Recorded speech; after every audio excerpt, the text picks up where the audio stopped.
2011 world cup की वो ऐतिहासिक जीत आपको जरूर याद होगी, लेकिन क्या आप उस जीत के पीछे छुपी सच्चाई को जानते हैं? क्योंकि इस ट्रॉफी के पीछे की कहानी इतनी चौंकाने वाली है, इतनी दर्दनाक है कि इसे सुनते ही रोंगटे खड़े हो जाते हैं। इस कहानी की जड़ें जाती हैं साल 1983 में, जब पहली बार कपिल देव की कप्तानी में भारत ने लॉर्ड्स के ऐतिहासिक मैदान पर वर्ल्ड कप उठाया था। वो दौर ऐसा था जब भारत को क्रिकेट की सबसे कमजोर टीमों में गिना जाता था। 1983 से पहले तो भारतीय क्रिकेट टीम को दुनिया शायद ही गंभीरता से लेती थी, लेकिन कपिल देव की लीडरशिप में जब भारत ने पहली बार विश्व क्रिकेट में झंडा गाड़ा तो वेस्टइंडीज, इंग्लैंड और ऑस्ट्रेलिया जैसी दिग्गज ताकतों के दिल में भी डर बैठ गया। मगर ये बादशाहत ज्यादा समय तक कायम नहीं रह सकी। कपिल देव के बाद अजहरुद्दीन आए, फिर सौरव गांगुली, सचिन तेंदुलकर, राहुल द्रविड़, एक से बढ़कर एक महान खिलाड़ी कप्तान बने, लेकिन कोई भी भारत को दोबारा वर्ल्ड कप नहीं दिला सका। यहाँ तक कि 1996 में हालात इतने बदतर हो गए कि श्रीलंका के खिलाफ वर्ल्ड कप सेमीफाइनल में गुस्साए फैंस ने स्टेडियम में आग तक लगा दी। उस मैच में भारत को जीत के लिए 252 रनों का लक्ष्य मिला था। शुरुआत शानदार थी, 2 विकेट पर 98 रन, लेकिन अचानक भारतीय बल्लेबाजी ताश के पत्तों की तरह ढह गई। 120 रन पर 8 विकेट गिर चुके थे। निराशा इतनी गहरी थी कि दर्शकों का गुस्सा हिंसा में बदल गया। मैच रोकना पड़ा और अंत में मैच रेफरी क्लाइव लॉयड ने श्रीलंका को विजेता घोषित कर दिया। एक और वर्ल्ड कप भारत की मुट्ठी से फिसल गया। फिर आया 1999 का वर्ल्ड कप, एक और सुनहरा मौका, लेकिन अफ्रीका और जिम्बाब्वे से हार और फिर ऑस्ट्रेलिया से करारी शिकस्त। ये वर्ल्ड कप भी हाथ से निकल गया। और फिर आया 2003, एक बार फिर देश को उम्मीद दी गई, एक बार फिर जिम्मेदारी सौंपी गई। इस बार कमान थी सौरव गांगुली के हाथों में। 2003 तक गांगुली की अगुवाई में भारतीय टीम एक मजबूत यूनिट बन चुकी थी। ओपनिंग में सचिन और सहवाग, मिडिल ऑर्डर में गांगुली खुद, राहुल द्रविड़, मोहम्मद कैफ, युवराज सिंह, गेंदबाजी में जहीर खान, आशीष नेहरा और जवागल श्रीनाथ जैसे खतरनाक नाम। इस वजह से भारत को इस टूर्नामेंट में ऑस्ट्रेलिया के बाद दूसरी सबसे मजबूत टीम माना जा रहा था और टीम ने इसे साबित भी किया। भारत वर्ल्ड कप के फाइनल तक पहुंच गया। अब हर किसी को लगने लगा था शायद इस बार इतिहास बदलेगा, लेकिन फाइनल में सामने थी कोई मामूली टीम नहीं, सामने थी वही ऑस्ट्रेलिया जो नॉकआउट मुकाबलों में अजेय मानी जाती थी। फाइनल में रिकी पॉन्टिंग ने भारतीय गेंदबाजों की कमर तोड़ दी, अकेले दम पर 140 रनों की तूफानी पारी खेली और ऑस्ट्रेलिया ने भारत के सामने 360 रनों का पहाड़ खड़ा कर दिया। जब भारत लक्ष्य का पीछा करने उतरा तो पूरी टीम 234 रनों पर सिमट गई। एक बार फिर वर्ल्ड कप जीतने का सपना सिर्फ सपना बनकर रह गया। लेकिन इस बार हालात और भी ज्यादा बिगड़े हुए थे। टूर्नामेंट शुरू होने से पहले ही पूरी भारतीय टीम विवादों में घिरी हुई थी। ग्रेग चैपल की कोचिंग में टीम कई गुटों में बंट चुकी थी। कप्तान थे राहुल द्रविड़। वर्ल्ड कप खेला जाना था वेस्टइंडीज की धरती पर। टीम लगभग वही थी जो 2003 में फाइनल तक पहुंची थी, लेकिन इस बार एक नया नाम जुड़ा था, MS धोनी। उम्मीद थी कि अनुभव और युवा जोश का ये मेल कुछ अलग करेगा, लेकिन पहला ही मैच और सामने था बांग्लादेश, जिसे भारत के लिए कभी भी बड़ा खतरा नहीं माना जाता था। और यहीं से कहानी ने सबसे डरावना मोड़ लिया। भारत को बांग्लादेश के हाथों करारी हार झेलनी पड़ी। ये सिर्फ एक मैच की हार नहीं थी, इसे भारतीय क्रिकेट इतिहास की सबसे शर्मनाक हारों में गिना गया। बांग्लादेश जैसी टीम से हारना भारतीय फैंस के लिए किसी सदमे से कम नहीं था। इसके बाद भारत ने बरमूडा को तो हराया, लेकिन अगला मुकाबला श्रीलंका से था और वो मैच भी भारत हार गया। बस यहीं पर ग्रुप स्टेज में ही भारत का वर्ल्ड कप खत्म हो गया। पूरा देश हिल गया। बांग्लादेश के खिलाफ मिली हार एक ऐसा जख्म बन गई जो आज भी भारतीय फैंस के दिल में हरा है। जैसे ही भारत टूर्नामेंट से बाहर हुआ, हर तरफ गुस्सा फूट पड़ा। टीम का बहिष्कार होने लगा, खिलाड़ियों पर तीखी आलोचनाओं की बौछार होने लगी। हर जगह नाराजगी, आक्रोश और टूटे भरोसे की आवाजें थी। इसी बीच ग्रेग चैपल और टीम के बीच की खींचतान खुलकर सामने आ गई। मामला इतना बढ़ गया कि सचिन तेंदुलकर पूरी टीम के साथ खड़े हो गए। उन्होंने साफ शब्दों में BCCI से कह दिया, हम इस कोच के साथ नहीं खेलेंगे। ऐसा लगने लगा जैसे भारतीय क्रिकेट की पूरी व्यवस्था पूरी तरह बिखर चुकी हो। इस दौर में भारत को उसी तरह ट्रोल किया जा रहा था। हर तरफ अंधेरा था, कोई दिशा नहीं, कोई भरोसा नहीं। और ठीक उसी अंधेरे में टीम इंडिया को जरूरत थी एक नई रोशनी की, एक नई लीडरशिप की, एक ऐसे कप्तान की जो न सिर्फ टीम को संभाले बल्कि भारतीय क्रिकेट को दुनिया में दोबारा वही इज्जत दिला सके जो कभी खो चुकी थी। उस अंधेरे दौर में ही एक ऐसा फैसला लिया गया जिसने भारतीय क्रिकेट की किस्मत की दिशा बदल दी। 2007 के T20 वर्ल्ड कप के लिए सचिन तेंदुलकर, सौरव गांगुली और राहुल द्रविड़ तीनों ने खेलने से मना कर दिया। टीम अचानक खाली हो गई, अनुभव चला गया, दबाव कई गुना बढ़ गया। और ठीक उसी वक्त BCCI ने एक साहसी कदम उठाया। कप्तानी सौंपी गई महेंद्र सिंह धोनी को, एक ऐसा खिलाड़ी जिसे अभी तक सिर्फ एक शानदार फिनिशर माना जाता था, लेकिन अब उसे देश की सबसे बिखरी हुई टीम की कमान थमा दी गई। ये समय आसान नहीं था, आलोचनाएं चारों तरफ थी, उम्मीदें लगभग खत्म हो चुकी थी, लेकिन धोनी ने इस मौके को हाथ से फिसलने नहीं दिया। अपनी पहली ही कप्तानी में उन्होंने भारत को T20 वर्ल्ड कप का चैंपियन बना दिया और उसी एक जीत ने सभी आलोचकों की आवाज हमेशा के लिए खामोश कर दी। लेकिन भारतीय फैंस के लिए असली सपना अभी अधूरा था, क्योंकि भारत में वर्ल्ड कप का मतलब हमेशा से रहा है वनडे वर्ल्ड कप, और वो सपना लेकर आया साल 2011। खास इसलिए भी क्योंकि ये वर्ल्ड कप भारत की धरती पर खेला जाना था। तब तक महेंद्र सिंह धोनी सिर्फ एक बेहतरीन फिनिशर नहीं रहे थे, वो खुद को टीम इंडिया के सबसे शांत, सबसे चतुर और सबसे भरोसेमंद कप्तान के रूप में साबित कर चुके थे। अब पूरे देश की बस एक ही मांग थी, एक वनडे वर्ल्ड कप ट्रॉफी। वो ट्रॉफी जिसका इंतजार भारत 28 सालों से कर रहा था। 2003 की हार अब भी हर दिल में नासूर की तरह चुभ रही थी। और इसी बीच एक और भावनात्मक सच था, सचिन तेंदुलकर क्रिकेट के भगवान अपने करियर के अंतिम दौर में थे। पूरी दुनिया की एक ही ख्वाहिश थी, कम से कम एक बार सचिन के हाथों में वर्ल्ड कप देखा जाए। अब ये सारी जिम्मेदारी महेंद्र वर्ल्ड कप की मेजबानी भारत, पाकिस्तान, श्रीलंका और बांग्लादेश को मिली थी, लेकिन 2009 में श्रीलंका टीम पर हुए आतंकवादी हमले के बाद पाकिस्तान से मेजबानी का अधिकार छीन लिया गया। इस तरह भारत, श्रीलंका और बांग्लादेश इस टूर्नामेंट के आयोजक बने और भारत के लिए सबसे बड़ी राहत की बात ये थी कि वर्ल्ड कप के सभी नॉकआउट मुकाबले भारत में ही खेले जाने थे। ये वो मौका था जहां घरेलू हालात टीम इंडिया के लिए सबसे बड़ा हथियार बनने वाले थे। देश तैयार था, टीम तैयार थी और इतिहास बस लिखे जाने का इंतजार कर रहा था। इसी दौरान मास्टर ब्लास्टर सचिन तेंदुलकर ने एक ऐसा ऐलान कर दिया जिसने पूरे देश को भावुक कर दिया। उन्होंने साफ कहा ये उनका आखिरी वर्ल्ड कप होगा और यहीं से इस वर्ल्ड कप पर एक इमोशनल जिम्मेदारी भी आ गई। अब ये सिर्फ एक ट्रॉफी नहीं थी, अब ये सवाल था क्या क्रिकेट के भगवान को एक वर्ल्ड कप के साथ विदाई मिलेगी। सचिन की भी बस एक ही ख्वाहिश थी, वर्ल्ड कप जीतना और फिर क्रिकेट को अलविदा कहना। इसलिए ये वर्ल्ड कप सिर्फ बड़ा नहीं था, ये बेहद भावनात्मक होने वाला था, लेकिन रास्ता आसान नहीं था। Australia, south Africa, Sri Lanka, Pakistan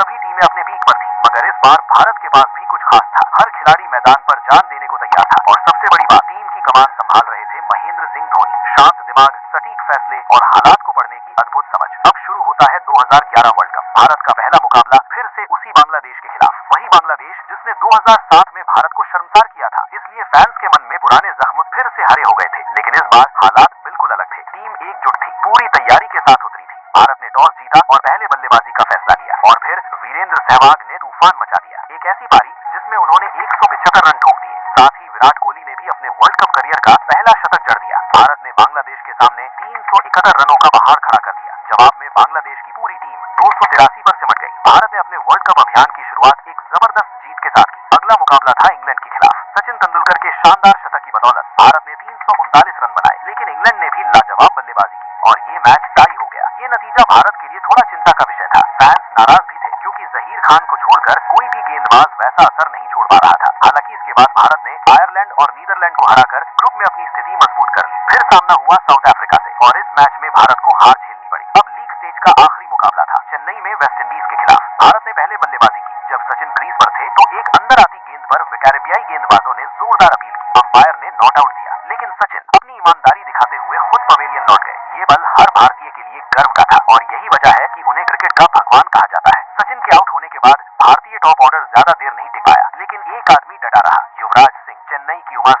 गर्मी, शरीर जवाब दे रहा था। कई बार उन्हें रिटायर हर्ट होने की सलाह दी गई, लेकिन युवराज रुके नहीं। लड़खड़ाते हुए, पसीने में डूबे हुए, एक छोर संभाले हुए उन्होंने 113 रनों की शानदार पारी खेली और भारत को 268 तक पहुंचा दिया। इसी मैच के बाद देश में खबर फैलने लगी कि युवराज के फेफड़ों में ट्यूमर है, लेकिन उस वक्त वो सिर्फ भारत के लिए लड़ रहे थे। लक्ष्य का पीछा करने उतरी वेस्टइंडीज की टीम ने अच्छी शुरुआत की, लेकिन भारतीय गेंदबाजी के सामने वे टिक नहीं पाए। पूरी टीम 188 पर ढेर हो गई। भारत ने जबरदस्त जीत के साथ क्वार्टर फाइनल में प्रवेश कर लिया और अब सामने था वही नाम, ऑस्ट्रेलिया। एक ऐसा नाम जो सालों से भारत के लिए बुरे सपने जैसा था। क्रिकेट विशेषज्ञ एक बार फिर भारत की हार की भविष्यवाणी करने लगे, लेकिन इस बार कहानी कुछ और लिखी जानी थी। लेकिन इस बार भारतीय टीम का मिजाज बदला हुआ था। ये वही टीम नहीं थी जो डर के साथ मैदान पर उतरती थी। इस बार उनके पास थी जीत की भूख और पुराने जख्मों का बदला लेने का जुनून। क्वार्टर फाइनल शुरू होता है। ऑस्ट्रेलिया पहले बल्लेबाजी करता है। रिकी पॉन्टिंग एक बार फिर भारतीय गेंदबाजों पर कहर बनकर टूटते हैं। एक शानदार शतक और ऑस्ट्रेलिया खड़ा कर देता है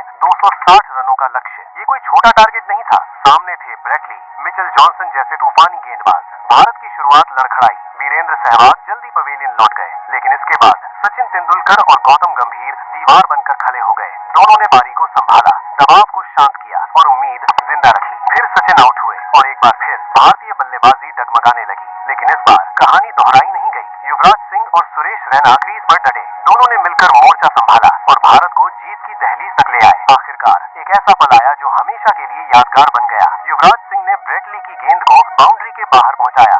मैच खत्म। युवराज घुटनों पर बैठ गए और उनकी वो दहाड़ ऐसी थी जैसे पूरी दुनिया को ये ऐलान कर रही हो कि अब क्रिकेट का नया सम्राट भारत है। भारत सेमीफाइनल में पहुंच चुका था और सामने था सबसे बड़ा मुकाबला, भारत बनाम पाकिस्तान। दो चिर प्रतिद्वंद्वी, एक वर्ल्ड कप सेमीफाइनल। इससे बड़ा मंच शायद क्रिकेट में नहीं हो सका। ऑस्ट्रेलिया और वेस्टइंडीज जैसी मजबूत टीमों को हराकर भारत आत्मविश्वास से भरा हुआ था। मुकाबला बेहद कांटे का होने वाला था। इतना बड़ा कि भारत और पाकिस्तान दोनों देशों के प्रधानमंत्री मोहाली स्टेडियम में मौजूद थे। धोनी ने टॉस जीता और पहले बल्लेबाजी का फैसला किया। शुरुआत ठीक रही, फिर बल्लेबाजी क्रम लड़खड़ा गया, लेकिन एक छोर पर सचिन तेंदुलकर अटे खड़े रहे। उन्होंने 85 रनों की जिम्मेदारी भरी पारी खेली। इस दौरान उन्हें कई बार जीवन दान भी मिला और यही जीवन दान भारत को एक सम्मानजनक स्कोर तक ले गए, 260 रन। जवाब में पाकिस्तान की बल्लेबाजी भारतीय गेंदबाजों के सामने टिक नहीं पाई। पूरी टीम 231 पर सिमट गई। भारत ने अपने सबसे बड़े विरोधी को हराकर वर्ल्ड कप फाइनल में शानदार एंट्री कर ली। अब पूरे देश में सिर्फ एक ही चर्चा थी, वर्ल्ड कप। हर गली, हर नुक्कड़, हर घर। अब फाइनल में भारत का सामना था श्रीलंका से, एक बेहद मजबूत टीम। संगकारा, दिलशान, जयवर्धने और गेंदबाजी में मुरलीधरन और लसिथ मलिंगा। जीत आसान नहीं थी और फिर आया वो दिन। मुंबई का वानखेड़े स्टेडियम खचाखच भरा हुआ। ऐसा लग रहा था मानो सुई रखने की भी जगह ना हो। बॉलीवुड सितारे, उद्योगपति, देश की बड़ी बड़ी हस्तियां। ऐसा महसूस हो रहा था जैसे पूरा भारत स्टेडियम में सिमट आया हो। हर चेहरे पर बस एक दुआ थी, इस बार वर्ल्ड कप भारत की झोली में आ जाए। इस महामुकाबले की घड़ी आ चुकी थी और जैसे ही फाइनल शुरू हुआ, भारत की सड़कें सुनसान हो गईं। गांव हो या शहर, हर जगह एक अजीब सा सन्नाटा था। हर टीवी स्क्रीन, हर मोबाइल, हर रेडियो, सबकी निगाहें बस एक ही इंतजार में थी, भारत की वर्ल्ड कप जीत। उधर श्रीलंका 4 बदलावों के साथ फाइनल खेलने उतरी। टॉस श्रीलंका ने जीता और पहले बल्लेबाजी का फैसला किया। ओपनिंग के लिए आए दिलशान और थरंगा और भारत की तरफ से नई गेंद थामी जहीर खान ने। वही जहीर जो पूरे टूर्नामेंट में अपने अनुभव और स्विंग से बल्लेबाजों को परेशान कर चुके थे। जहीर ने थरंगा को महज 2 रन के स्कोर पर स्लिप में कैच करवा दिया। पहले 3 ओवर एक भी रन नहीं। कहा जाता है कि जहीर के जहन में 2003 फाइनल की यादें ताजा थीं और इस बार वो कोई गलती नहीं दोहराना चाहते थे। इसके बाद संकारा और जयवर्धने ने पारी को संभाला। संकारा आउट हो गए, लेकिन जयवर्धने एक छोर पर टिके रहे। उन्होंने शानदार शतक जड़ा, 103 रन, और श्रीलंका को मजबूत स्थिति तक पहुंचा दिया। श्रीलंका की पारी 274 रन पर समाप्त हुई, यानी भारत को जीत के लिए 275 रन बनाने थे। पिच क्यूरेटर पहले ही कह चुके थे 270 इस पिच पर मैच विनिंग स्कोर है, मतलब दबाव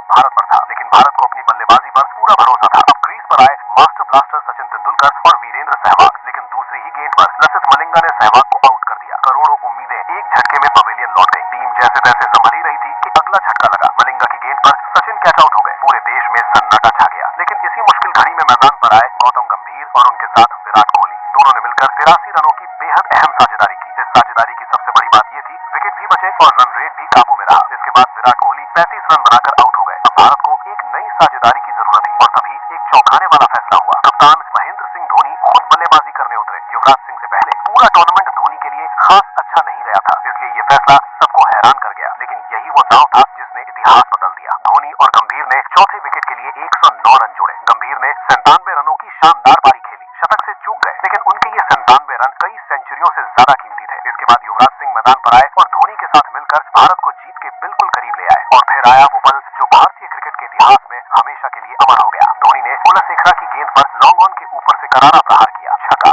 भारत वर्ल्ड कप चैंपियन। 28 साल बाद पूरा देश खुशी से झूम उठा। हर गली, हर मोहल्ला, हर घर, ढोल, थालियां, बर्तन, जो हाथ लगा लोग जश्न मनाने लगे। लाखों नहीं, करोड़ों आंखों में आंसू थे, लेकिन ये आंसू खुशी के थे। सचिन तेंदुलकर को कंधों पर उठाकर जश्न मनाया गया। ये वर्ल्ड कप जितना सचिन के लिए जरूरी था, उतना ही पूरे भारत के लिए। उस दिन जैसा जश्न हुआ शायद फिर कभी नहीं हुआ। धोनी को मैन ऑफ द मैच मिला और वो इसके पूरे हकदार थे। वहीं युवराज सिंह को टूर्नामेंट का सर्वश्रेष्ठ खिलाड़ी चुना गया। और सच यही है, इस वर्ल्ड कप में हर खिलाड़ी का योगदान था, लेकिन युवराज का रोल सबसे अलग और सबसे अहम था। अफसोस की बात यह है कि आज लोग उस हीरो को भूलते जा रहे हैं, जिसने कैंसर जैसी जानलेवा बीमारी से जूझते हुए भारत को वर्ल्ड कप चैंपियन बनाया। वेस्टइंडीज के खिलाफ उनकी हालत इतनी बिगड़ गई थी कि जान तक जा सकती थी, लेकिन उन्होंने हार नहीं मानी। देश के लिए खड़े रहे, लड़े। 2011 वर्ल्ड कप की ये वो सच्चाई है जिसे बहुत कम लोग जानते हैं या जानबूझकर नजरअंदाज कर देते हैं, क्योंकि सच्चाई यही है, वर्ल्ड कप जैसी ट्रॉफी कोई एक इंसान नहीं जीता, ये पूरी टीम की मेहनत होती है। अब सवाल आपसे है, आपकी नजर में 2011 वर्ल्ड कप का असली हीरो कौन था? कमेंट में जरूर बताइए। वीडियो को लाइक कीजिए और चैनल को सब्सक्राइब कर लीजिए, क्योंकि अगली कहानी इससे भी ज्यादा